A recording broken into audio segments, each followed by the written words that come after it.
नमस्कार, आप देख रहे हैं हल्ला बोल। आपके साथ मैं हूं अंजना ओम कश्यप। कुछ दिनों पहले आज तक के एक इंटरव्यू में असदुद्दीन ओवैसी ने खुद को सियासत का लैला बताया था।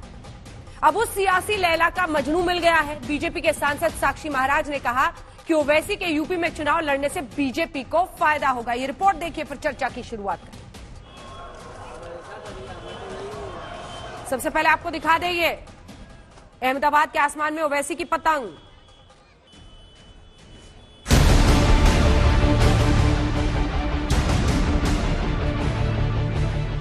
भारत की राजनीति में अगर कोई लैला है तो मैं हूं और मेरे कई मजनू हैं। तो अब ये इल्जाम लगता रहेगा, इससे हमको कोई फिक्र करने की जरूरत नहीं है। बिहार, बंगाल से लेकर उत्तर प्रदेश और गुजरात तक ओवैसी की चुनावी पतंगबाजी ने सियासत की हवाओं में ऐसी खलबली बढ़ा दी है कि सब अपना अपना मांझा कसने में जुट गए हैं और ओवैसी की पतंग काटने के तरीके ढूंढ रहे हैं।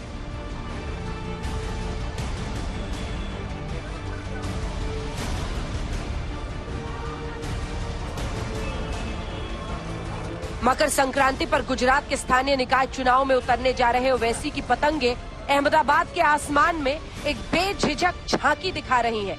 तो उनके गढ़ हैदराबाद में प्रधानमंत्री नरेंद्र मोदी की फोटो वाली पतंगे। ओवैसी मुस्लिम बहुसंख्यक इलाकों में दांव आजमाते हैं।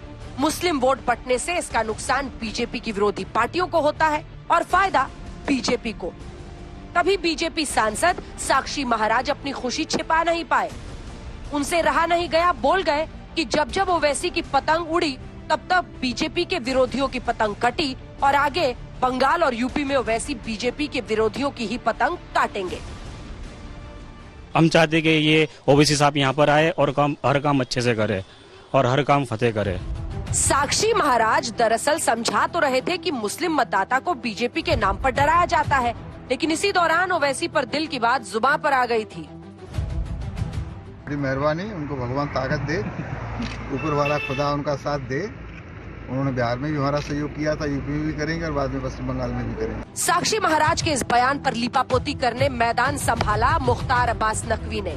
कहा ओवैसी की पार्टी देश हित में नहीं है। पिछले 65 साल तक हिंदुस्तान के मुसलमान को तुष्टीकरण के आधार पर केवल डराया गया। बीजेपी आ गई तो खा जाएगी, बीजेपी आ गई तो खा जाएगी। अरे हम लोग तो लहसुन प्याज नहीं खाते, मुसलमान को कैसे खाएंगे? तो मुझे लगता है कि आज मुसलमान की समझ में आ गया कि वास्तव में हमारी हितैषी पार्टी भारतीय जनता पार्टी है। तो बड़ी संख्या में मुसलमान धीरे धीरे भारतीय जनता पार्टी से जुड़ रहा है। ओवैसी 12 जनवरी को एक दिन के दौरे पर उत्तर प्रदेश पहुंचे थे। ओवैसी की नजर मुस्लिम बहुल इलाकों पर है। यूपी में ओपी राजभर की पार्टी के साथ उन्होंने हाथ मिलाया है, लिहाजा दोनों जौनपुर, दीदारगंज होते हुए आजमगढ़ पहुंचे। इस दौरान दोनों जौनपुर के गुरैनी मदरसा गए और मुस्लिम बहुल गांव माहुल में अपने समर्थकों से मिले। ये इलाका समाजवादी पार्टी के प्रभाव वाला है। एमवाई कॉम्बिनेशन वाली समाजवादी पार्टी के लिए मुस्लिम वोट कितना मायने रखता है, इसका अंदाजा आप इसी बात से लगा सकते हैं कि इस समय अखिलेश यादव की पार्टी के 49 विधायक हैं। इनमें से 17 विधायक मुस्लिम हैं। वहीं यूपी में करीब 20% मुस्लिम मतदाता है जो अब तक समाजवादी पार्टी के साथ माने जाते रहे हैं। यूपी में ओवैसी की एंट्री को अखिलेश यादव ने बीजेपी का खेल बता दिया। जहां तक सवाल है इनकी पार्टी का, ओवैसी साहब की पार्टी का, उनकी अपनी पार्टी है, वो कहाँ लड़ेगी कहाँ नहीं लड़ेगी, लेकिन वैचारिक रूप से हम बिल्कुल उस पार्टी के खिलाफ है। वो पार्टी पूरी तरह से देश के हित में नहीं है, काम करने वाली है। इस तरह के जो थके हारे लोग जो है वो बीजेपी को नहीं जिता रहे हैं। इसलिए जो है बीजेपी को जनता जिता रही है। कोई बी टीम, सी टीम, डी टीम की बीजेपी को जरूरत नहीं है। बीजेपी जो है वो हमेशा अव्वल टीम रही है और जनता उसके साथ है। तुम अपनी चिंता करो ना, ये जो छोटे छोटे प्लेयर्स की चिंता करते करते जो है वो एक ग्रैंड ओल्ड पार्टी जो है वो एकदम पूरी तरह से ध्वस्त और धाराशायी होती जा रही है। बिहार के बाद यूपी और पश्चिम बंगाल में विधानसभा चुनाव लड़ने की मंशा रखने वाले ओवैसी पर हर राज्य में बीजेपी की बी टीम होने का आरोप लगता है। यूपी में 2022 के चुनाव से पहले सियासी बिसात बिछाने पहुंचे ओवैसी ने इसका जवाब अपने अंदाज में दिया। ये भारतीय जनता पार्टी का खेल देखना आने वाले समय में कैसा कैसा खेल होता है। अभी तो चुनाव में 1 साल है, 1 साल के अंदर न जाने क्या क्या देखने और सुनने को। बंगाल में भी है यही हाल। बिहार के विधानसभा चुनाव में 5 सीटें जीतकर तेजस्वी का खेल बिगाड़ने के बाद उनकी एंट्री ममता दीदी को भी खल रही है। 2011 के विधानसभा चुनाव में टीएमसी को 41% मुस्लिम वोट मिले। 2016 में 50% मुसलमानों ने टीएमसी पर भरोसा जताया था। लिहाजा ओवैसी की नजर अब मुस्लिम वोट पर पड़ी तो ममता बनर्जी ने उनके खिलाफ मोर्चा खोल दिया। भारत की राजनीति में अगर कोई लैला है तो मैं हूं और मेरे कई मजनू हैं। तो अब ये इल्जाम लगता रहेगा, इससे हमको कोई फिक्र करने की जरूरत नहीं है। फिर ओवैसी ने ललकारा, कहा मुसलमान किसी की जागीर नहीं, मैं किसी का बी टीम नहीं, मुझे खरीदने वाला पैदा नहीं हुआ। আবার হায়দ্রাবাদের একটা পার্টিকে ধরে এনেছে, সেই পার্টিটা আবার এখানে কয়েক টাকা জোগাড় করে বিজেপি টাকা দেয় আর বিজেপির টাকায় ওরা এটা করে যায়। दुनिया में कोई भी ऐसा आदमी नहीं है जो सऊदीन ओवैसी को दौलत की बुनियाद पर खरीद सके। ओवैसी के ऑल इंडिया सियासी पतंगबाजी प्लान ने खास तौर पर उन पार्टियों के माथे पर पल्ला दिया है जिन पर ओवैसी की वजह से अपनी सियासी पतंग के कटने का खतरा मंडरा रहा है। आशीष पांडे और गोपी मनियार के साथ आज तक ब्यूरो। आपका परिचय उन खास मेहमानों से जो हमारे साथ चर्चा में शामिल होंगे। सुधांशु त्रिवेदी जी, राष्ट्रीय प्रवक्ता और सांसद भारतीय जनता पार्टी के। पवन खेड़ा जी, प्रवक्ता कांग्रेस पार्टी के, हमारे साथ जुड़ रहे हैं। वारिस पठान, प्रवक्ता एआईएमआईएम के जुड़ रहे हैं। अजय आलोक जी, जेडीयू के नेता, हमारे साथ जुड़ रहे हैं। दिनेश वार्ष्णेय, नेता सीपीआई, हमारे साथ जुड़ रहे हैं। सबसे पहले आपके पास आते हुए सुधांशु जी, छिप न सका, इजहार हो ही गया, इजहार करार, वो करार जिस पर आप लोग ढक्कन छिपाते फिरते, ये कहना है विपक्ष का कि वही कहा है आज साक्षी महाराज ने जो असली बात है। देखिए, पहले तो मैं यह स्पष्ट कर दूं कि साक्षी महाराज के बोलते समय की आपने भाव भंगिमा नहीं देखी थी, कैसे कटाक्ष भरी मुस्कान में बोल रहे थे, व्यंग कटाक्ष में, वो स्पष्टीकरण भी दे चुके हैं।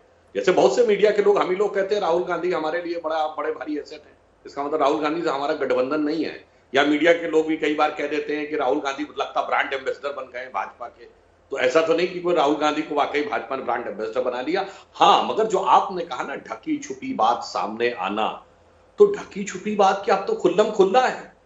35A पर ये लोग एक साथ, धारा 370 पर ये लोग एक साथ, राम जन्मभूमि पर ये दोनों लोग एक साथ, सीए के ऊपर दोनों लोग एक साथ, आतंकवाद के इशू पर दोनों एक साथ, और ये आजमगढ़ जहां आज गए हैं ओवैसी। बताइए, दिग्विजय सिंह से लेकर राम नरेश यादव तक कांग्रेस के नेता, मुलायम सिंह यादव से लेकर लाइन लगा के समाजवादी पार्टी के नेता इसी संजापुर में आतंकवाद के आरोपियों घर गए थे कि नहीं? बताइए, बटाला हाउस इनकाउंटर के आरोपियों घर गए थे कि नहीं, जिसके लिए सोनिया गांधी जी की आंखों में आंसू आए थे, और वही ओवैसी जा रहे हैं। मगर इसी आजमगढ़ में ब्रिगेडियर मोहम्मद उस्मान, भारत की स्वतंत्रता सेनानी, पहले आजादी के बाद फर्स्ट आर्मी के गैलेंट्री अवार्ड विनर, उसके घर पे कोई नहीं जाता, सिर्फ भाजपाइयों को छोड़कर। इसलिए मैं कह रहा हूं, ये दोनों एक साथ और साथ मिलकर तो सरकार चला चुके हैं। अविभाजित आंध्र प्रदेश में जब अकबरुद्दीन ओवैसी ने वो घटिया बयान दिया था, तब एमआईएम और कांग्रेस की मिलीजुली सरकार थी। हाँ, अंतर क्या है कि जो अभी ये बोल रहे थे ना ओवैसी कि मैं तो अब एक ऐसी लैला हो गया हूं जिसके सभी मजनू हैं, ना, मैं थोड़ा संशोधन करूंगा। वो लैला तो मुस्लिम वोटों को बना रखा है जिसके सभी मजनू हैं, और इस कदर सब एक दूसरे के पीछे जवाबी कव्वाली में लगे हैं कि देखें कौन सा सुर किसका आगे निकल जाए, तो ओवैसी हो या मुलायम सिंह हो या ममता बनर्जी हो या लेफ्ट हो। नकवी जी लिपापोती करने क्यों आए फिर सुधांशु जी? अगर गलती से बता नहीं दिया था साक्षी महाराज ने तो बताने आए ना कि नहीं, ये देश हित में पार्टी नहीं है, ये नहीं है, वो नहीं है, समझाना क्यों पड़ा केंद्रीय मंत्री को? देखिए, नकवी जी ने सिर्फ ये कहा कि कोई कहीं भी चुनाव लड़ सकता है, क्या लोकतांत्रिक व्यवस्था में रोका जा सकता है? देखिए, पवन खेड़ा जी यहाँ बैठे, उन्हें याद होगा जब श्री राम जन्मभूमि उत्तर प्रदेश में जब राम जन्मभूमि आंदोलन शुरू हुआ था 89 में, कांग्रेस ने केवल हल्ला मचाया मगर शिलान्यास होने दिया। मगर जब वीपी सिंह को मुस्लिम वोट खींचने थे तो उन्होंने तो रथ यात्रा के बारे में इतना गदर काट दिया कि लालू यादव जी ने गिरफ्तार कर लिया। लालू को लगा कि हम मुलायम वीपी सिंह जी से आगे निकल जाएं, तो मुलायम सिंह को लगा कि क्यों ना मैं लालू से आगे चला जाऊं, अब क्या करें, गिरफ्तार कर लिए लालू यादव जी, सारी दाल तो वही पिए जा रहे हैं, तो मैं गोली चलवा देता हूं। तो ये जो एक फियर्स कंपटीशन था मुस्लिम वोटों का, इसने तब भी देश का नुकसान किया था, आज भी देश का नुकसान कर रहे हैं। तो किरदार वही है, फितरत नहीं बदली। मुस्लिम वोटों की लड़ाई में पवन खेड़ा जी, आपको लगता है कि जो मुस्लिम मतदाता हमारे साथ था वो भी खिसक जाएगा, इसीलिए आपको ओवैसी से इतनी दुश्मनी दिखाई देती है, बीजेपी की बी टीम दिखाई देते हैं? नहीं, हमें किसी से बैर नहीं है, लेकिन जो देश को बांट के राजनीति करे उसकी भी खैर नहीं। वो सुधांशु जी की आरएसएस हो या ओवैसी जी की मुस्लिम लीग हो, आज से थोड़ा ही है इनकी जुगलबंदी। इनकी जुगलबंदी अलग अलग पूरे इतिहास में अगर आप देखेंगे, मैं आपको 1909 जो हमारा सेपरेट इलेक्टोरेट सबसे पहले मॉडले मिंटो पैक्ट से शुरू करिए, फिर चेम्सफोर्ड रिफॉर्म्स पर आइए, फिर 1932 के रिफॉर्म्स पर आइए, हमेशा जहां जहां अलग निर्वाचन मंडल की बात हुई, कांग्रेस ने उसका विरोध किया। उसके साथ कौन खड़े थे? पूछिए सुधांशु जी, ये लोग खड़े थे, और पूछिए हमारे ओवैसी जी की पार्टी के लोग। हमेशा देखिए, मैं अपनी जाति से या अपने धर्म से मोहब्बत करूं, उनके लिए काम करना चाहूं, उसमें किसी को कोई आपत्ति नहीं। लेकिन अगर मैं अपनी जाति से मोहब्बत करूं और अंजना ओम कश्यप जी आपकी जाति के प्रति नफरत फैलाऊं, तो वो राजनीति हमें पसंद नहीं है। हम उस राजनीति के खिलाफ कांग्रेस पार्टी हमेशा आवाज उठाए। आप राजनीति करिए, आप हिंदुओं की राजनीति करना चाहते हैं करिए, संविधान आपको ये हक देता है। और ओवैसी साहब मुसलमानों की राजनीति करना चाहती है, बिल्कुल कीजिए, करिए। लेकिन उसका अगला कदम जो कि आरएसएस करती आई है, जो कि ऐसी तमाम पार्टियां करती हैं, फिर कि नहीं मेरे लिए तो ठीक है लेकिन मुसलमानों के खिलाफ हूं मैं, या मैं सिर्फ मुसलमानों की बात करूंगा, मैं हिंदुओं के खिलाफ हूं, इस तरह की राजनीति देश को पीछे ले जाती है। हम उसके खिलाफ अपनी सुधांशु जी, एक लाइन का जवाब, फिर मैं जाऊंगी वारिस पठान जी के पास। एक लाइन में इन्होंने सिर्फ ये कहा था ना कि विभाजन की राजनीति मैंने कि मैं सिर्फ एक फैक्ट रख के देता हूं। आरएसएस 1925 में बना, उससे पहले तो वजूद नहीं था। 1916 में सेपरेट इलेक्टोरेट लखनऊ कांग्रेस अधिवेशन, आपको न याद हो तो मैं बताए देता हूं। आपके अध्यक्ष अंबिकाचरण मजूमदार थे, आपके स्वागत समिति के अध्यक्ष जगत नारायण मुल्ला थे। कांग्रेस का अधिवेशन लखनऊ के मोती नगर में हुआ था, मुस्लिम लीग का रिवायाम क्लब में हुआ था, और पृथक निर्वाचन क्षेत्र की मांग कांग्रेस ने मानी, आरएसएस का जनाब अस्तित्व नहीं था। फिर आगे हिम्मत बढ़ गई जिन्ना की, उन्होंने कहा मैं महात्मा गांधी को महात्मा नहीं बोलूंगा, ये हिंदू उपाधि है, इसलिए हर फिल्म में आपने देखा होगा मिस्टर गांधी वो बोलते थे, आपने मान लिया। फिर और हिम्मत बढ़ गई, उन्होंने कहा कि अब मैं वंदे मातरम नहीं बोलूंगा 1924 में, और हिम्मत बढ़ गई। आरएसएस तो 1925 से बना जाके, तब तक तो आप पूरा साष्टांग दंडवत कर चुके। पवन जी, 2 लाइन का जवाब, 2 लाइन का जवाब, 2 लाइन का जवाब। ये हमेशा एक लाइन और बोलना चाह रहे हैं हमेशा। हाँ बोलिए, बिल्कुल बोलिए सुधांशु जी, बोलिए सुधांशु जी। हाँ, मैं एक लाइन बोल दूं। तब जिन्ना की हिम्मत जब इतनी बढ़ गई तो उन्होंने कहा गोखले गांधी को छोड़िए, हमको वोट करिए। वही आज हो रहा है, जो कुछ किया इन तथाकथित सेकुलर दलों में। अब ओवैसी कह रहे हैं अब राहुल गांधी जी ममता को और मुलायम सिंह को छोड़िए, हमको वोट करिए। वही विचार हर मुद्दे पर पवन जी, अनुच्छेद 370 से लेकर तमाम मुद्दों पर वही स्टैंड है ना जो विपक्ष का है। नहीं थी सुधांशु जी, आरएसएस 1925 में बनी, कब प्रासंगिक हुई कब अप्रासंगिक हो जाएगी वो नहीं बात हो रही। हिंदू महासभा ने गांधीनगर अधिवेशन में अलग अलग मुल्कों की बात की थी या नहीं की थी, और उसमें पोस्टर क्या था? हिंदुओं के लिए सावरकर और मुसलमानों के लिए जिन्ना। अरे आप जिन्ना का प्रचार कर रहे थे, हिंदू महासभा भी क्या था? वही विचारधारा तो वही है ना, कोई अलग थोड़ा ही है, आरएसएस हो या हिंदू महासभा हो। आरएसएस की तब इतना आत्मविश्वास नहीं था जितना हिंदू महासभा को होता था। वो खुलकर सामने आते थे। गांधीनगर में नदी के तट पर जब आपका अधिवेशन हिंदू महासभा का हुआ तो पोस्टर बने थे जिसमें एक तरफ था हिंदुओं के प्रधान सावरकर और मुसलमानों के प्रधान जिन्ना। ये दो अलग अलग मुल्क बनेंगे। ये है आपकी विचारधारा का इतिहास, और इसी विचारधारा को आगे बढ़ाने ओवैसी साहब, पवन जी, बड़ी प्रसन्नता होगी। पवन जी, अपनी कुशलता से आप बहस तो हाईजैक कर लेते हैं, कांग्रेस वर्सेस बीजेपी कर लेते हैं, लेकिन चुनाव में नहीं हो पाता है। तभी तो 5 सीटें बिहार में लेकर असदुद्दीन ओवैसी की पार्टी ने मामला बिगाड़ दिया ना सरकार बनाने का। एक बार वारिस पठान जी से एक रिस्पांस देते हैं। वारिस जी, 2 बातें हैं। पवन खेड़ा जी कह रहे हैं कि आप नफरत का बटन ऐसा ऑन कर रहे हैं जो एक बार ऑन हो जाता है तो ऑफ करना बहुत मुश्किल हो जाता है, और दूसरी तरफ समाजवादी पार्टी का कहना है कि आप बीजेपी का खेल कर रहे हैं, उनके पेट्रोल डीजल पर आपके हेलीकॉप्टर उड़ते हैं। जवाब दीजिए। देखिए अंजना जी, जब से असद ओवैसी साहब ने ये डिसाइड किया है कि हम पूरे देश भर में चुनाव लड़ेंगे, यूपी में लड़ेंगे, बंगाल में लड़ेंगे, गुजरात में लड़ेंगे, तब से काफी ये सो कॉल्ड सेक्युलर पार्टीज है, इनके पेट में दर्द होना शुरू हो गया है कि अब ओवैसी क्यों आ रहे हैं, इन्होंने तो हमारे वोटों को ठेका लेके रख दिया था, ये तो सेक्युलरिज्म के नाम पे ठेकेदार बन गए थे, इनका तो ऐसा था कि बस हम ही को वोट दो, हम इख्तियार में बैठेंगे, मगर काम तो कुछ नहीं किया 70 साल में। अब हम मेहनत करते हैं, हमारे लीडर जो है 31 बनाने के लिए स्पेन और मैड्रिड तो नहीं जाते, हम तो यूपी में मेहनत कर रहे हैं, बंगाल में मेहनत कर रहे हैं, गुजरात में मेहनत कर रहे हैं, तो इस तरह की अनाप शनाप बातें लोग बकते रहेंगे।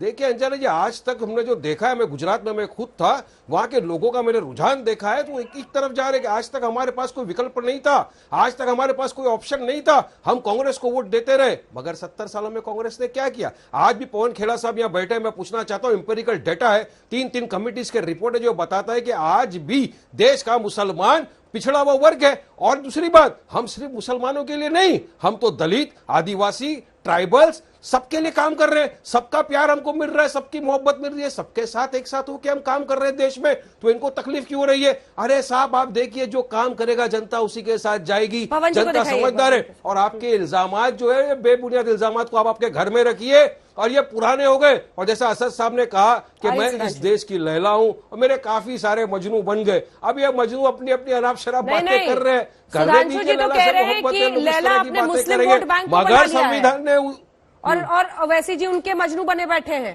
सारा दाव ही आप मुस्लिम बहुल इलाके में करते हैं जी, सारा दाव ही आप खेलते हैं मुस्लिम बहुल इलाके में। पठान साहब नहीं, मैं सुधांशु जी को मैं याद दिलाना चाहूं, क्यों सुधांशु जी सिर्फ मुस्लिम ही क्यों वोट करेगा हमको? ब्राह्मण क्यों वोट नहीं करेंगे? दलित क्यों वोट नहीं करेंगे? आदिवासी क्यों वोट नहीं करेंगे? हमको सब लोग मिल रहे हैं। अब हम सीमांचल में जहां लड़े अंजना जी 20 सीटों पर, वहां 5 तो हमने हमारे हिंदू भाई बहनों को टिकट दिया था, वो भी लड़े, हमने वहां पे गठबंधन किया था, वहां लड़े, हम यूपी के अंदर गठबंधन करने लड़ रहे हैं, हमारे पे इल्जाम लगाया जा रहा है। हाँ, बात सही है कि हम मुसलमानों के लिए बात करते थे, करते रहेंगे, मगर साथ ही जो माइनॉरिटी का तबका है, ये पूरा जो दलित, आदिवासी, ये सब लोग हैं, ये आज सब हमारी तरफ देख रहे हैं अंजना जी, क्योंकि हम लोग काम में यकीन रखते हैं, काम में बिलीव करते हैं, और वर्क इज आवर आइडेंटिटी, और हम गुजरात देख लीजिए पवन जी, रखते। ठीक है, आप ही की बात आगे ले जा रहा हूं। पवन जी, गुजरात देखिए, खाम वोट जो कि क्षत्रिय, हरिजन, आदिवासी, मुस्लिम वोट, इनको मिलाकर एक वर्चस्व रह रहा था इन तमाम वोट बैंक्स में कांग्रेस पार्टी का, लेकिन अब आदिवासी संगठनों के साथ, पार्टियों के साथ वो अपना गठबंधन कर रहे हैं, ये एएम निकल जाएगा तो आपको तो ऐसा नुकसान हर राज्य में वो कर रहे हैं इस तरीके से, और ये उनका हक है, ये अधिकार है ना। अंजना जी, बिल्कुल उनका हक है, इसमें किसी दलित मुस्लिम गठबंधन पर उनकी नजर है, ये महाराष्ट्र से ही उन्होंने बता दिया। आप सब पर नजर रखिए, कौन रोक रहा है? सब उनका हक है, बिल्कुल। बात यह है कि अगर राजनीति को आप सीमित, मैं इसी जाति के लिए काम करूंगा, इसी धर्म के लिए काम करूंगा, तो वो देश के लिए अच्छी राजनीति नहीं है। कांग्रेस पार्टी सदैव ये संघर्ष करती आई है कि साहब एक इंद्रधनुषी परंपरा है, कांग्रेस भी उसी इंद्रधनुष से ही उत्पन्न पार्टी है, ये भारत देश भी वही इंद्रधनुष है, तो उस इंद्रधनुष पर मैं सिर्फ एक रंग चुन लूं, ये इनकी इच्छा है, मैं क्यों रोकूंगा? हाँ, बंगाल में अब्बास सिद्दीकी ने इनको क्यों नहीं ज्वाइन किया बताए ना वारिस पठान जी, क्यों उन्होंने लास्ट मिनट पे बोला कि भाई मैं ऐसी पार्टी नहीं ज्वाइन करूंगा? दार्जिलिंग में तो ये नहीं लड़ेंगे साहब, जहां भारतीय जनता पार्टी पूरा जोर लगा रही है अपनी सीटें बढ़ाने का, कोलकाता, दार्जिलिंग, कहां लड़ेंगे? मालदा, कूच बिहार, और 140 सीटें नहीं चाहिए साहब इन्हें, हमें सिर्फ 25 सीटों पे जीतना है। तो अब्बास सिद्दीकी ने इसी बात को सुनकर लानत भेजते हुए ओवैसी साहब को कहा कि साहब ऐसी पार्टी में नहीं ज्वाइन करूंगा जो सिर्फ भारतीय जनता पार्टी को जिताने के लिए वेस्ट बंगाल में आ रही है। आपको मुबारक हो, आपको जो करना है करिए। मुनव्वर राणा साहब ने बड़ा अच्छा कहा बिहार चुनाव के रिजल्ट के दूसरे दिन कि मुसलमानों तुम्हें मुबारक हो, ओवैसी जीत गया, लेकिन बिहार हार गया, भाजपा जीत गई साथ साथ। आपकी इच्छा है, आप जिसको जिताना चाहिए जिताइए, कौन रोकेगा आपको? लेकिन हम अपनी राजनीति पर तो खैर मुनव्वर राणा ही है, सबके नहीं, वो कोई भी हो, जो शायर हैं, जब आपको अच्छे नहीं लगते नहीं लगे, कोई बात नहीं सर, एक पार्टी का जीतना एक राज्य की हार कैसे हो सकता है? जीत मुबारक हो, बिहार कोई खिलौना थोड़ी है सर। मेरी बात कहाँ मानोगे? ठीक है, तुमने तो झुटला दिए दुनिया में पैगंबर इतने, तो आप हमारी बात, जिसकी बात झुटलानी है झुटला दीजिए, जो सामने वो दिख रहा है। सुधांशु जी, ठीक है, एक रिएक्शन सुधांशु जी, मैं ये जवाब लूंगी, बताइए मालदा में, सिर्फ मुस्लिम बहुल इलाकों में, मालदा, मिदनापुर, कूच बिहार। एक सेकंड सुधांशु जी, सवाल तो सुनिए। गुलदस्ते में हर फूल जो है एक रंग का हो, ये आपकी स्ट्रैटेजी रहती है। वो तो चेहरा दिखाने के लिए, छुपाने के लिए, बचाने के लिए, जो भी हो, हिंदू उम्मीदवार भी खड़े करते हैं, लेकिन आप तो कई राज्यों में क्या ज्यादातर जगहों पर कहीं पर भी एक मुस्लिम कैंडिडेट को सीट नहीं देते, उम्मीदवार नहीं बनाते। हमारे तो 3 राज्यसभा में मुस्लिम सांसद है। बताइए किस पार्टी के 3 सांसद हैं? इसलिए केवल सीटों से नहीं होता है, हम किसके लिए ईमानदारी से करते हैं। हम कई बार बता चुके हैं, चाहे 12 करोड़ लोगों को, महिलाओं को गैस देना हो, या 50 करोड़ लोगों को आयुष्मान भारत योजना देना हो, या जनधन योजना से जोड़ना हो, हमने नहीं देखा कौन हिंदू कौन मुसलमान और कह के हम नहीं करते। रही बात इसकी जो ओवैसी की पार्टी है, इसका क्या, इसका नाम ही है मजलिसे इत्तिहादुल मुसलमीन। फारसी का शब्द है इत्तिहाद, मुसलमानों का इत्तिहाद और एकता। और जो खेड़ा जी की पार्टी है, ये तो कह चुकी है, कर्नाटक में कहा कि 5% मुस्लिमों को आरक्षण देंगे, अब संख्याओं को नहीं। आंध्र में फिर कहा, फिर कोर्ट से मात खाए तो आंध्र में देंगे। 2012 में उत्तर प्रदेश में कमिट किए हुए हैं, मुस्लिम should have first right over the national resources of India. तो ये सब इनका छुपा चेहरा है, उनका खुला चेहरा है, दोनों एक है। और एक बात और कह दूं अंजना जी, अभी आपने ऐसे खाम दिखाया, ऐसे जातिगत समीकरण बहुत देश में सब जगह बने। MY बना, अजगर, हरियाणा पश्चिमी उत्तर प्रदेश में 4 जातियां, भूरा बाल लाल। देखिए भारत की राजनीति का स्थापित सत्य हो गया। जातिगत विभाजन को कह दिया सोशल इंजीनियरिंग, जातिगत वैमनस्य सोशल जस्टिस का आधार, और जाति टूट जाए तो सांप्रदायिकता, और मुस्लिम अपीजमेंट सेकुलरिज्म। इसीलिए आप देखिए ओवैसी के खिलाफ सबसे पहले किसने बोला? ममता जी के ने नहीं बोला, उससे पहले वहां के इमाम ने बोला कि भाई ओवैसी को यहां नहीं लड़ना चाहिए। इमाम बोलेगा मजलिसे इत्तिहादुल मुसलमीन से, और यह सेकुलर कहलाएगा। गजब का तर्क है भाई आपका। इसलिए देश की जनता ने ढका चेहरा और खुला चेहरा, यानी मास्क आजकल कोविड में सब लगाते हैं, मास्क के साथ चेहरा और मास्क के अलग चेहरा, सबको समझ लिया है। वारिस पठान जी बैठे हैं, गणपति बप्पा मोरिया कहने के ऊपर माफी मांग चुके हैं। मजलिस के बड़े अलंबरदार सिपाही हैं। वो तो बड़ा बुरा हुआ। सोचिए आपकी पार्टी में दिनेश वासने जी की पार्टी में ये सारी चोरियां हुई हैं। वर्षों से देखिए हम लोगों को आपकी वकालत करनी पड़ी कि वारिस पठान साहब को आने तो दीजिए टीवी पे। अरे मुझे बोलने तो दीजिए, मैं तो आ गया, आपने बुलाया मुझे सुबह में, और दोपहर को हाजिर था अंजना जी उस दिन। अब मैं जरा सुधांशु जी की बात का जवाब देना चाहता हूं। इतने वर्षों से आप शिवसेना के साथ भी थे, उनकी भी पार्टी का नाम देख लीजिए, अकाली दल भी पार्टी है, ऐसी मुख्तलिफ पार्टियां हैं, मगर नहीं, असद ओवैसी की पार्टी का ही नाम क्यों है ऑल इंडिया मजलिस इत्तेहादुल मुस्लिमीन? अरे नाम देखो, काम देखो ना हमारा सुधांशु जी, काम देखो आपने क्या किया। अगर संविधान को बचाते हैं हम लोग, संविधान को बचाने की हम बात करते हैं, तो हम लोग आपकी नजर में एंटी नेशनल हो जाते हैं। और अगर मैं कुछ अलग बात करता हूं तो कांग्रेस की नजर में मैं सेक्युलर ही नहीं रहता हूं। तो हमारा सच साहब भी सही बोलते, मैं भी बोल रहा हूं, हमारी तो ये हालत है अंजना जी कि रजिया गुंडों में फंस गई है। कांग्रेस के अगेंस्ट बोलते ही मैं हो जाता हूं, सेक्युलर नहीं रहता हूं। मैं भाजपा के अगेंस्ट बोलता हूं तो एंटी नेशनल हो जाता हूं, मुझे पाकिस्तान भेज देने की बात कर देते हैं, जबकि हम तो संविधान बचाने की बात करते हैं। दूसरी बात मैं पवन खेड़ा साहब को पूछना चाहता हूं, आपने कहा कि हम बंगाल में आ रहे हैं, अब वहां वफू मुख्तलिफ इलाकों में लड़ रहे हैं। मुझे बताइए अभी जो राज्य चुनाव हुए वहां पे एमपीज के, उसमें तो मजलिस इत्तेहादुल मुस्लिमीन नहीं लड़ी, हमारी पार्टी नहीं लड़ी। क्यों भाजपा 18 सीटों पर जीत गई? अरे आपकी नाकामियां को छुपाने के लिए आप दूसरे के सर पे कब तक टिकड़ा डालोगे? पवन जी से इसका जवाब लेंगे जल्दी से। अजय जी करना चाहिए अपने आप में कि आप कहां फेल है, आपके फेलियर का हमारे सर पे क्यों डालते हो? जवाब लेंगे, इसका जवाब लेंगे। ठीक है ठीक है, हमारे साथ बस नहीं, ओवैसी आएंगे, अरे आएंगे, बिल्कुल आएंगे और लोग इलेक्शन लड़ेंगे। अजय जी वो कह रहे थे कि रजिया वो है, बाकी सब गुंडा पार्टी। देश में आसमान में ओवैसी की पतंग उड़ेगी। जो मुस्लिम यादव कॉम्बिनेशन है उस पर ओवैसी की चोट की वजह से आज आप लोग सत्ता में हैं बिहार में।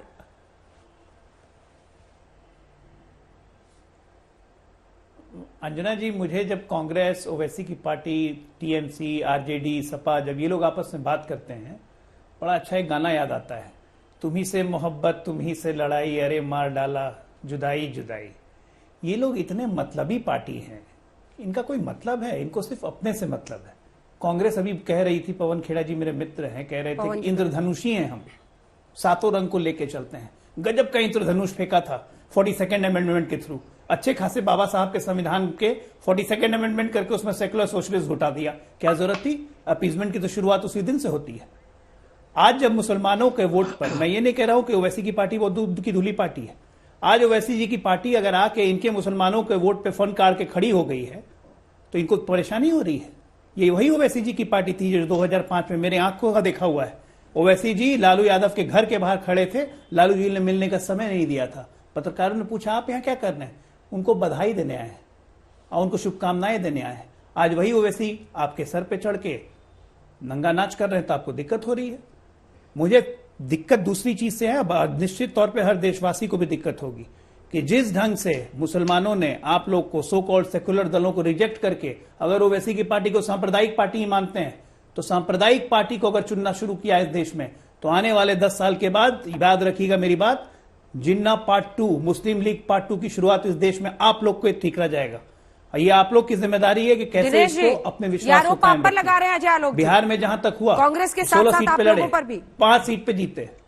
दिनेश जी देखिए अंजना जी, देखिए एक बार समझ लीजिए, मैं सिर्फ भारत में ही नहीं पूरे विश्व में जो मेजॉरिटी कम्युनल पार्टी होती है, जो मेजॉरिटी का कम्युनलिज्म करती है, वो एक साथ जब सत्ता में आती है तो अपनी सत्ता को बनाए रखने के लिए, अपनी सत्ता के भ्रष्टाचार और बेईमानी को बचाने के लिए वो एक माइनॉरिटी की कम्युनल पार्टी को पैट्रोनाइज करती है, उसको संरक्षण प्रदान करती है। और ये दे रहे हैं संरक्षण, वो दे रहे हैं ओबीसी साहब को। उनका अधिकार है, उनका जनवादी अधिकार है, वो चुनाव लड़े।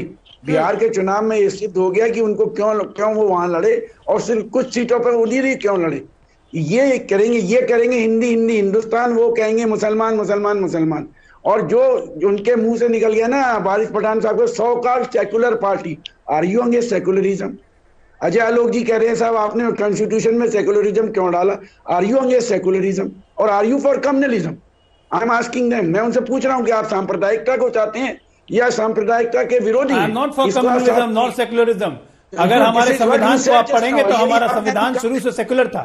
आपने सेक्युलर डाला, इंदिरा गांधी की चमचागिरी की आपने। 1975 के इमरजेंसी के वक्त कम्युनिस्ट तलवा चाट रहे थे कांग्रेस से। ये काम किया आप लोगों ने अपीसमेंट करने के लिए। देश में अपीसमेंट पॉलिटिक्स की शुरुआत आप लोगों ने की है और आज आपका जूता आप ही के सर पर पड़ रहा है तो आपको दिक्कत हो रही है। जब आप मुस्लिम जनसंख्या देखते हैं, देखिए पश्चिम बंगाल में लगभग 27% मुस्लिम है, ये 2011 के सेंसेक्स के हिसाब से है। वहीं पर मुस्लिमों की संख्या वाला दूसरा राज्य है, वो मुस्लिमों के अनुपात वाला तीसरा बड़ा राज्य। परसेंटेज वाइज आप देखें तो सबसे पहले लक्षद्वीप है, उसके बाद जम्मू कश्मीर और उसके बाद तीसरे नंबर पर है परसेंटेज वाइज पश्चिम बंगाल। 2011 की जनगणना के हिसाब से लगभग 27% मुस्लिम है। 65 सीटों पर मुस्लिम मतदाता निर्णायक भूमिका में होता है और मालदा, मुर्शिदाबाद, नादिया, 24 परगना मुस्लिम बहुल इलाके हैं, वहीं जिले हैं और माना जा रहा है कि इन्हीं इलाकों में वो चुनाव में लड़ रहे हैं। ऐसे ही जब आप यूपी पर नजर डालेंगे तो लगभग 20% मुस्लिम यहां पर है और यहां पर भी वही सवाल ले जाके, ये देखिए अब हम आपको दिखा रहे हैं, आजमगढ़ से प्रचार की उन्होंने शुरुआत की है, यानी नजर उनकी सधी हुई है। मैं आपके पास सुधांशु जी अब वही सवाल लेकर आती हूं जो कहा है प्रोफेसर वार्ष्णेय ने, क्या ये मामला यही है, आप एक माइनॉरिटी पॉलिटिक्स करने वाली पार्टी को संरक्षण देते हैं ताकि सिम्बायोटिक रिलेशनशिप बन जाए, उनका वो जब बिखराव करे तो आपको फायदा हो, जब आप बिखराव करें तो उनको फायदा हो जाएगा और इसी में बिहार वाला मामला बन जाएगा। 5 सीट की जीत के साथ तेजस्वी का खेल बिगाड़ दिया ओवैसी साहब ने बिहार में। जो कुछ वार्ष्णेय जी ने कहा वो बिल्कुल सही कहा है। ये तो बड़ी स्थापित राजनीति रही है ना भारत में, पर किसने की है ये देखिए। 1990 में जब मुलायम सिंह ने कहा मैं इससे ज्यादा और क्या कर सकता था कि मैंने 16 हिंदू मरवा दिए मुस्लिमों, किसने समर्थन देके बचाया? कांग्रेस ने। एमआईएम के साथ गठबंधन करके उसको हैसियत किसने प्रदान की? आंध्र में सन 2004 में कांग्रेस ने। केरल में ऑल इंडिया मुस्लिम लीग के साथ गठबंधन करके सरकार किसने बनाई? कांग्रेस ने। बदरुद्दीन अजमल को असम में किसने खड़ा किया? कांग्रेस ने। और वार्ष्णेय जी आप तो भूल गए, 69 में जब देश की पहली माइनॉरिटी गवर्नमेंट बनी थी, जब इंदिरा जी ने अपनी पार्टी तोड़ी थी, तब कम्युनिस्ट पार्टी ने समर्थन देके बचाया था। भारत में कम्युनिस्ट पार्टी छोटी लगती होगी, अरे दुनिया में पूरी पार्टी थी 30-40 देशों में, और अब तो बहुत सारे डॉक्यूमेंट्स भी अवेलेबल हैं, क्लासिफाइड डॉक्यूमेंट भी बाहर आ गए हैं जिसमें पता लगता कैसे आपने कांग्रेस को खड़ा किया और सोशलिस्ट सेक्युलर वर्ल्ड क्यों हुए। अब सबका दोष पत्र आपने लिख दिया, बस इतना बता दीजिए, फायदा तो होता ही है ओवैसी के चुनाव लड़ने से आपको। नहीं, देखिए और हम अपना बताते हैं। अरे सुनिए ना, हम तो अपना बताते हैं ना। अरे हमारे साथ तो हम मुस्लिम वोट बढ़ेगा, आपको फायदा होगा। ये तो मेरी सिंपल बात तो सुनिए ना। आप तो पॉलिटिक्स समझते हैं अच्छे से। नहीं, मेरी फायदा बात तो सुनिए ना। हाँ। अंजना जी, हम तो बित्ते भर की पार्टी थे, तब से हमारे खिलाफ थे। 2 सीटों वाली पार्टी तब सारे हमारे खिलाफ थे। 1950 से खिलाफ थे, 60 से खिलाफ थे। बताइए, आरएसएस के जमाने से गाना गाते हैं, जब पॉलिटिक्स में भी नहीं थे। तो हम तो इसका उल्टा अनुभव किए हैं, इन्होंने उल्टा किया है। और इसीलिए मजलिस तो खुलेआम कहती कि हम मुसलमानों की बात कर रहे हैं, ये लोग दिल में रख के कहते हैं। कहावत है ना, शब्दशा न लिया जाए कि अंदर से मैलो हियो और बाहिर रूप अनेक, नारायण तासो भलो कौवा तनमन एक। तो वासने जी की पार्टी और खेड़ा जी की पार्टी अंदर से कहानी कर रही है और ओवैसी की पार्टी खुलेआम कह रही है, मगर दोनों का मंतव्य, लक्ष्य और गंतव्य एक ही। पवन जी इसका जवाब बाद में देंगे, पहले वारिस पठान साहब हाथ उठा रहे थे। वारिस पठान जी, वही लड़ेंगे जहां पर मुस्लिम वोट निर्णायक होगा, वहां पर हिसाब से फिर देख लेंगे किसको उम्मीदवार बनाना है। लेकिन हमने तो दिखा दिया सर पूरा अंक गणित आपका। अंजना जी डेमोक्रेटिक कंट्री में रहते हैं, संविधान को मानते हैं। जिस तरह कांग्रेस को, राष्ट्रवादी को, बीजेपी को लड़ने की इजाजत है, उस तरह हमको भी लड़ने की इजाजत है।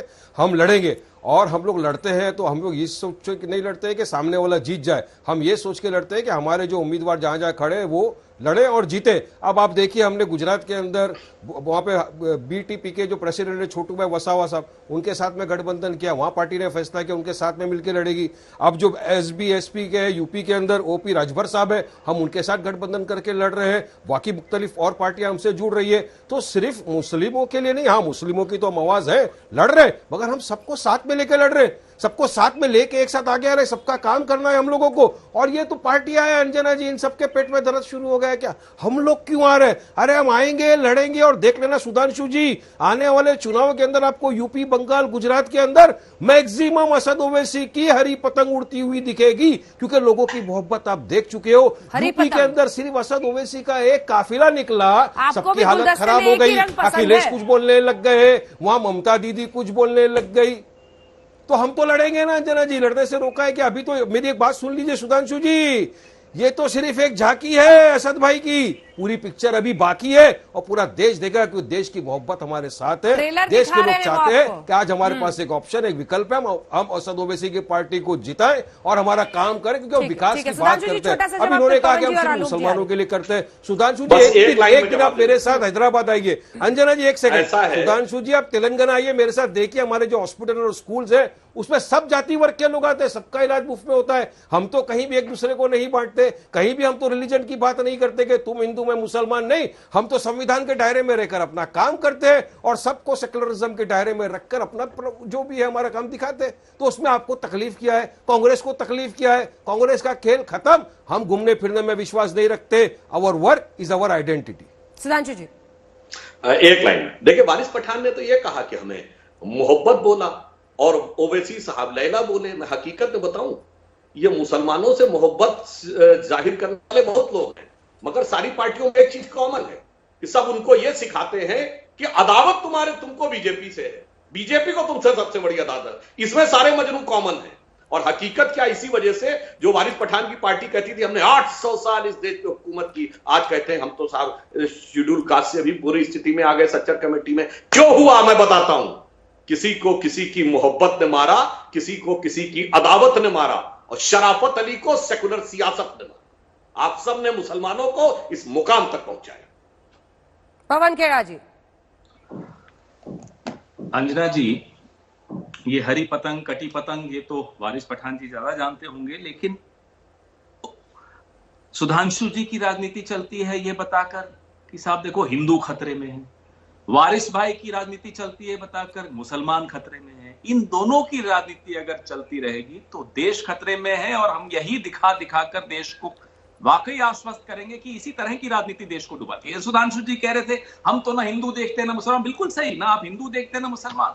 अरे जब पूरे के पूरे गुलिस्तान को रौंद रहे हैं, कभी नोटबंदी से रौंद रहे हैं, कभी किसानों पर को रौंद रहे हैं, कभी महंगाई से रौंद रहे हैं, बेरोजगारी से रौंद रहे हैं, उसमें थोड़ी देखते हैं आपके हिंदू रौंदा जा रहा है या मुसलमान। बिल्कुल आप सबको रौंद रहे हैं इसमें। हम तो कहते हैं इस बात को, पूरा देश मानता है, अब इस बात को मानने लग गया है कि मोदी जी पूरे देश को रौंद रहे हैं।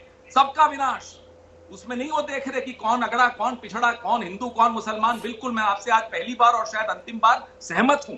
लेकिन अंजना जी, इस तरह की भय की जो राजनीति ये दोनों लाते हैं, ये इसमें विकास फिर टीवी की स्टूडियो डिबेट्स में रह जाता है, मैनिफेस्टोज में रह जाता है और भाषण में रह जाता है। फिर सिर्फ हिंदू और मुसलमान की राजनीति चलती है, वो हम नहीं चलने देंगे। आ जाइए अपनी हरी पतंग लेकर, आ जाइए अपना जो भी कमल लेकर, हम भी दिखाएंगे और देश भी दिखाएगा इनको कि कैसे संविधान को बचाने की बात करना गलत है, तो मैं हमेशा गलत करता रहूंगा।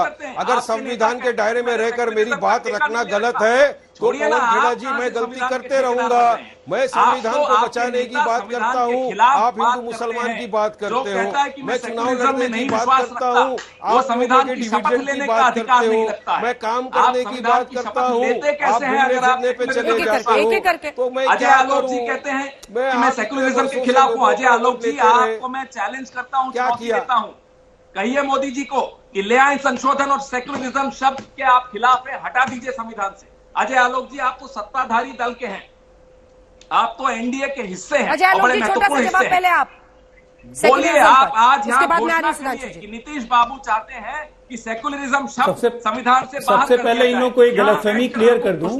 अंजना जी, आपके चैनल पे भी ये कहना जरूरी है। एक मिनट पवन जी, एक मिनट। ओवैसी जी की पार्टी ने सिर्फ आरजेडी और महागठबंधन को नहीं नुकसान पहुंचाया, ओवैसी जी की पार्टी ने हमें जेडीयू को डायरेक्टली 9 सीटों पर नुकसान पहुंचाया है। तो मुस्लिम वोटों का सिर्फ हिस्सा अपने हिस्से में लेने के लिए इतनी बेचैनी दिखाने की जरूरत नहीं है। मैंने सेकुलरिज्म का शब्द का 42nd अमेंडमेंट का इसलिए बोला था क्योंकि इमरजेंसी के दौरान विपक्ष के सांसदों को जेल में रख के 42nd अमेंडमेंट करने की जरूरत नहीं थी, उसमें सेकुलरिज्म और सोशलिस्ट जोड़ने की जरूरत नहीं थी। बाबा साहब के संविधान में 1951 में नेहरू जी के सामने पहले अधिवेशन में क्या गया था कि the constitution itself is secular. फिर क्या जरूरत थी करने की आपको? आप लोग तो ये काम करते गए मुस्लिम अपीजमेंट में, और इसी अपीजमेंट को जब ओवैसी ने 10 गुना बढ़ा दिया तब आपको दिक्कत हो रही है। मैं तो यही बात कह रहा हूँ, आप ही की बात को ओवैसी ने आप ही के मुंह पे मार दिया है और इसीलिए छटपटाहट है आपको समाजवादी पार्टी को। नीतीश कुमार जी संविधान में सेकुलरिज्म शब्द हटाना चाहते हैं, या आप घोषणा करके जाइए, आज भाषण मत दीजिए, सरेआम बोलिए कि आप सेकुलरिज्म शब्द हटवाएंगे। अरे मेरी घोषणा करने की क्या जरूरत है? आप तो इमरजेंसी के लिए माफी मांग चुके हैं, हाथ जोड़ जोड़ के पता नहीं कितनी बार। मेरी घोषणा करने की जरूरत क्या है पवन खेड़ा जी? आपके सर्वोच्च नेता ने एक बार नहीं 5-10 बार माफी मांगा होगा, आप लोग 100 बार माफी मांग चुके हैं इमरजेंसी के लिए। इसका मतलब तो इमरजेंसी में की गई हर चीज गलत थी। मेरा कहने से क्या होगा? क्या देश नहीं जानता है कि इमरजेंसी एक गलती की आप लोग की? आप कहते हैं कि वो क्या हुआ सही था 42nd अमेंडमेंट? आप ये बोलिए, मैं आपको चुनाव 42nd अमेंडमेंट आपने जो किया इमरजेंसी में सही था? देता हूँ कि आप सेकुलरिज्म 42nd अमेंडमेंट जो आपने इमरजेंसी में किया, क्या वो सही था? आप बताइए। भाषण मत दीजिए स्टूडियो में। इमरजेंसी के दौरान जो आपने काम किया, क्या वो सही था? कीजिए कि 303 इमरजेंसी के दौरान कांग्रेस पार्टी ने जो काम किया, क्या वो सही था? मुसलमानों की नसबंदी सही थी? खिलाफ है मुसलमानों की नसबंदी सही थी? 42nd अमेंडमेंट सही था? आप बताइए ना, प्रेस की आजादी खत्म करना सही था? कितनी बार माफी मांग के फिर वही पे आगे ढाके घोषणा करने की हिम्मत बहस करना ही बेकार। एक दिन सेक्युलरिज्म शब्द पर बहस करेंगे क्योंकि इस पर कितनी डिवाइडेड ओपिनियन है ये दिख रहा है मुझे। पवन जी एक सवाल है, पवन जी एक सेकंड, वो कमिट नहीं करेंगे पवन जी, वो कमिट नहीं करेंगे।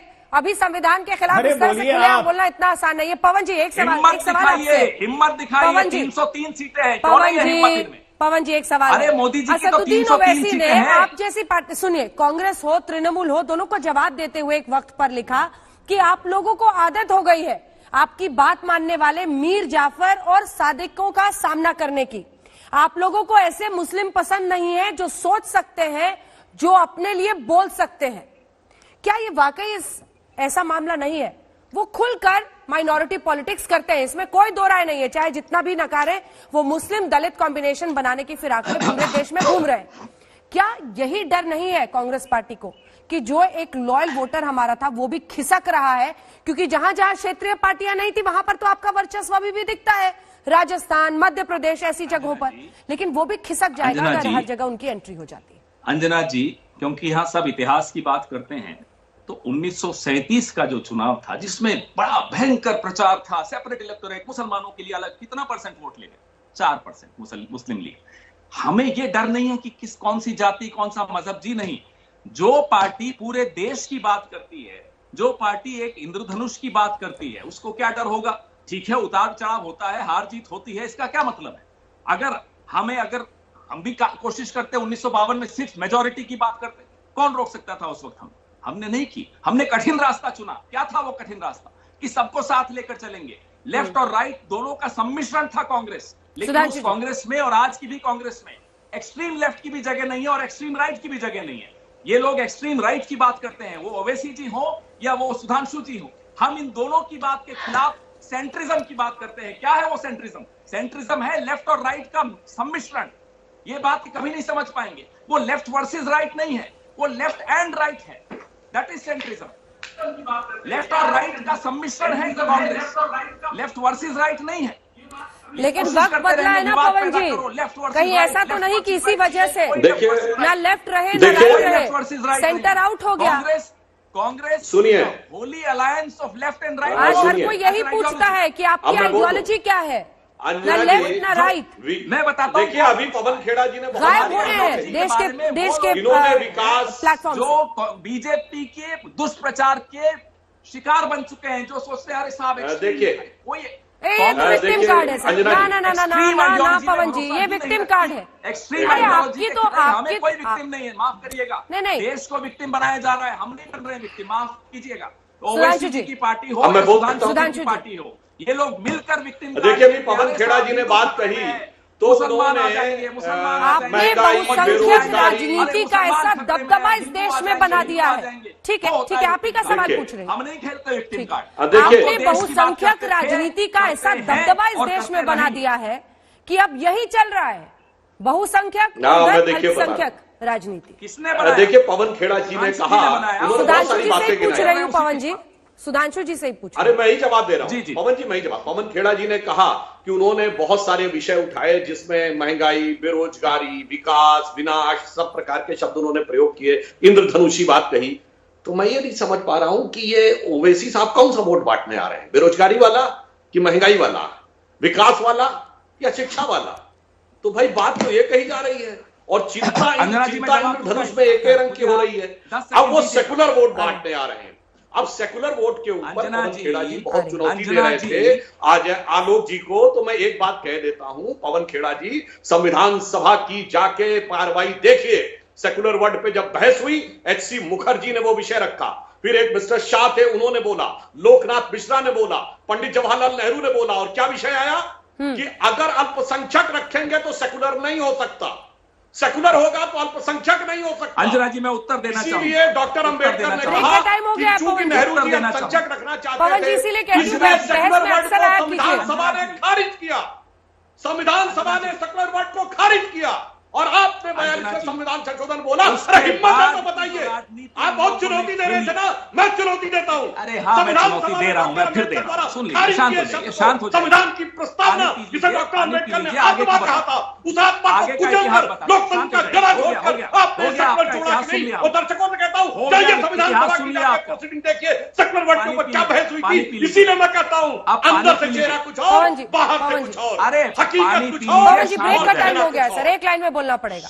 पानी पी लीजिए, शांति से सुन लीजिए जल्दी से सर। ये कौन सा वोट बांटेंगे, बेरोजगारों का वोट बांटेंगे या किस नौजवानों का, किसानों का बात वो नहीं है।